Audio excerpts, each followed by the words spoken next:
Bahwa Anda mengatakan Pak mati itu sakit. Apa yang Anda rasakan waktu itu? Rasa dada sesak, itu sakitnya tuh seperti ditusuk pedang, terus seperti kulit binatang Dikuliti gitu? dikuliti hidup-hidup. Sakit sekali waktu itu Sakit rasanya? sekali. Terus di dada saya terasa sesak. Setelah itu paman saya mengajar saya mengucap kalimat thayyibah, terus mengucap doa 5 syahadat, asyhadu an la ilaha illallah wa asyhadu anna muhammadar rasulullah. Apa betul waktu ruh Anda itu dicabut dari kaki gitu, Iya. Anda bisa melihat jasad Anda? Sempat saya melihat jasad saya pada waktu itu, tapi sebentar. Setelah itu saya dibawa pergi oleh 2 orang malaikat ini. Oh. Dan pada waktu itu saya ingin ketemu sama ayah saya. Kebetulan ayah saya sudah meninggal.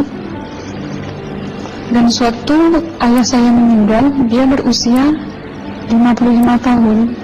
Setelah saya ketemu di sana, dia tuh berusia muda. Kok muda? Berusia 17 sampai 20 saya perkira. Anda sempat ngobrol dengan ayah? Sempat. Apa yang Anda sampaikan? Waktu itu ayah nangis. Ayah saya bilang, kenapa kamu kesini nak? Pulanglah, di rumah tidak ada orang. Kasihan lihat ibumu dan adik-adikmu. Tidak ayah, janjiku sama Allah sudah sampai. Dan pada waktu itu ayah saya menangis. Lalu apa yang dia ucapkan? Diam aja dia, tersilang.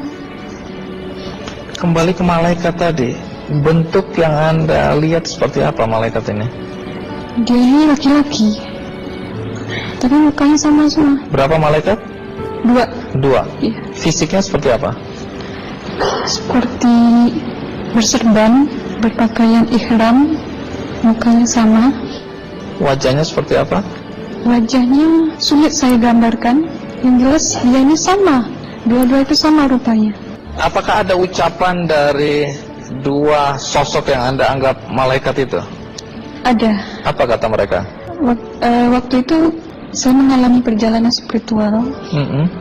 Saya disoal oleh malaikat itu dengan sebutan Ma ayyutuka, siapa Tuhanmu? Tanya. Waktu itu ruh saya menjawab, Tuhanku adalah Allah. Siapa pemimpinmu? Pemimpinku adalah Nabi Muhammad Sallallahu Alaihi Wasallam. Mana kiblatmu? Kiblatku adalah Ka'bah. Siapa kedua orang tuamu? Siapa pemimpinmu? Pemimpinku adalah Nabi Muhammad Sallallahu Alaihi Wasallam. Mana kiblatmu? Kiblatku adalah Ka'bah. Siapa kedua orang tuamu? Siapa saudara maramu? Terus saya diperjalankan. Setelah itu kedua orang malaikat ini memimpin tangan saya, tangan kiri saya, membawa saya ke satu tempat, menduduki saya di sebuah kursi. Pada waktu itu kursinya tuh empuk, mungkin 8 busanya ya, cantik. Terus di sana saya duduk di sebelah kanan saya ada tiba-tiba berwujud seorang perempuan. Dia mengaku Amal. Kamu siapa? Kata saya. Aku adalah amalmu semasa kamu hidup di atas dunia. Dan selama kamu di sini, saya akan menemanimu sampai yaumul akhir, itu katanya. Dan pada waktu itu saya melihat perempuan-perempuan solehah berpakaian muslimah, berkerudung, mencium pipi kanan, pipi kiri. Mungkin salam perkenalan pertama waktu menduduki di situ. Setelah itu saya dihijrahkan lagi, dibawa oleh 2 orang malaikat ini lagi, melihat dosa-dosa besar ya. Di sana saya diperlihatkan ada seorang laki-laki memikul besi di bahunya. Saya perkirakan besi itu mungkin beratnya tuh berton kali ya. Berat sekali ya? Berat sekali. Terus dia berjalan nggak sampai ke tujuannya, berlumuran darah nanah, baunya na'udzubillah misalnya. Bajunya tuh sobek-sobek. Waktu itu ruh saya disaksikan oleh Amal. Saya tanya kepada Amal, ruh tanya sama Amal, wahai amalku, dosa apakah yang manusia ini lakukan sewaktu ia hidup di atas dunia? Amal menjawab pada waktu itu, sewaktu manusia ini di atas dunia, dia ini adalah menyantet orang, menemuh orang, sehingga dia berjalan nggak sampai yaumul akhir katanya. Yang kedua, saya melihat ada seorang laki-laki saling bunuh-membunuh. Sebentar kayak gitu lagi. Sewaktu manusia ini hidup di atas dunia, dia adalah seorang pembunuh, hingga dia tidak mau bertanggung jawab terhadap orang yang dibunuhnya. Terus yang ketiga, saya melihat ada seorang laki-laki dihujam kemaluannya pakai besi panas, timah panas itu ya, hingga menembus. Waktu itu roh bilang sama amal, wahai amalku, dosa apakah yang manusia ini hidup di atas dunia? Amal waktu itu menjawab, suatu manusia ini hidup di atas dunia, manusia ini adalah seorang perzina. Setelah itu saya melihat hingga dia tidak mau bertanggung jawab terhadap orang yang dibunuhnya. Terus yang ketiga, saya melihat ada seorang laki-laki dihujam kemaluannya pakai besi panas, timah panas itu ya, hingga menembus. Waktu itu roh bilang sama amal, wahai amalku, dosa apakah yang manusia ini hidup di atas dunia? Amal waktu itu menjawab, suatu manusia ini hidup di atas dunia, manusia ini adalah seorang perzina. Setelah itu saya melihat ada seorang laki-laki disebati oleh rotan. Rotannya itu menyebati kulitnya tuh hingga lepas daging sama kulitnya.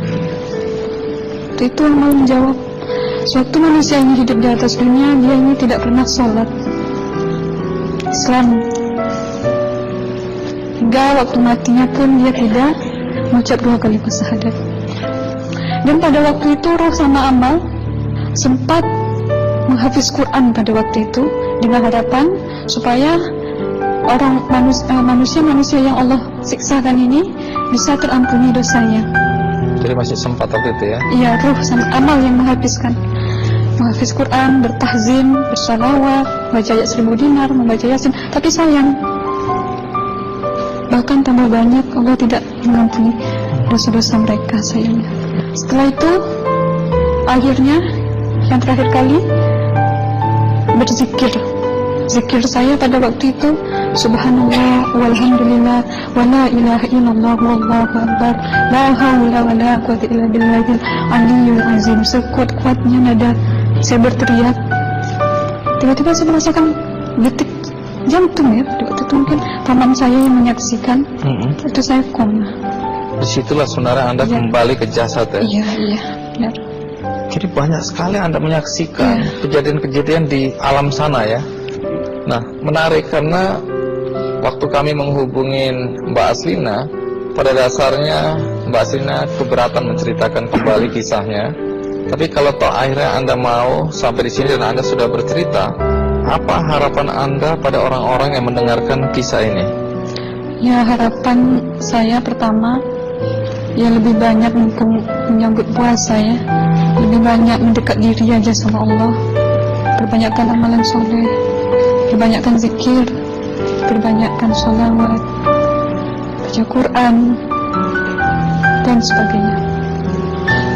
Itu harapan Anda ya? Iya. Baik, terima kasih Mbak Aslina ya, sudah datang dari Bengkalis untuk menceritakan kisah ini.